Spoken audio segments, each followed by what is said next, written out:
ഞാനിവിടെ വന്ന് ഉടമ്പടി എടുക്കുകയും അച്ഛൻ്റെ അടുത്ത് നിന്ന് ബ്ലെസ്സിങ് സ്വീകരിക്കുകയും ചെയ്തു. അച്ഛൻ എനിക്കൊരു കാശ് രൂപം വെഞ്ചരിച്ച് തന്നു. അച്ഛൻ ചോദിച്ചു എന്നാ എക്സാം എന്ന്. അപ്പം ഞാൻ 2 എക്സാം ആ മാസത്തിൽ ബുക്ക് ചെയ്തിട്ടുണ്ടായിരുന്നു. അതിനു മുമ്പ് എഴുതിയ എക്സാമിനൊക്കെ എപ്പോഴും എനിക്കൊരു C എന്നുള്ള സ്കോർ മാത്രമേ കിട്ടുകയുണ്ടായിരുന്നുള്ളൂ. ആ എഴുതിയ എക്സാമിൽ എനിക്ക് 2 പ്രാവശ്യവും എനിക്ക് B കിട്ടി. ഞാൻ ഓരോ ആൻസർ സെലക്ട് ചെയ്യുമ്പോഴും എനിക്കൊന്നും മനസ്സിലാകുന്നില്ലായിരുന്നു. എന്നാലും മാതാവിനോട് പ്രാർത്ഥിച്ച് കാശ് രൂപം വെച്ച് പ്രാർത്ഥിച്ചായിരുന്നു ഞാൻ സെലക്ട് ചെയ്തത്. അതിനുശേഷം എനിക്ക് ന്യൂസിലാൻഡിന് പോകാനുള്ള പ്രോസസ്സിങ് സ്റ്റാർട്ട് ചെയ്ത് ഞങ്ങൾ കുടുംബമായിട്ട് കുർബാനയിൽ പങ്കെടുക്കാൻ തുടങ്ങി.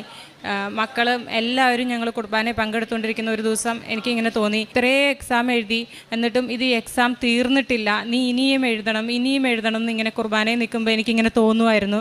അപ്പം ഞാൻ എൻ്റെ ജീവിത പങ്കാളിയോട് പറഞ്ഞു, എന്നോട് മാതാവ് പറയുന്നു ഇനിയും എക്സാം എഴുതണമെന്ന്. അപ്പോൾ എന്നോട് ചോദിച്ചു, നിനക്ക് ഓൾറെഡി വിസ വന്നതല്ലേ, നീ എന്തിനാണ് ഇനി എക്സാം എഴുതുന്നത്? അല്ല, എനിക്ക് ഒന്നും കൂടെ എഴുതണം എന്ന് പറഞ്ഞു. ഞാൻ ഒന്നുകൂടെ പോയി എഴുതി.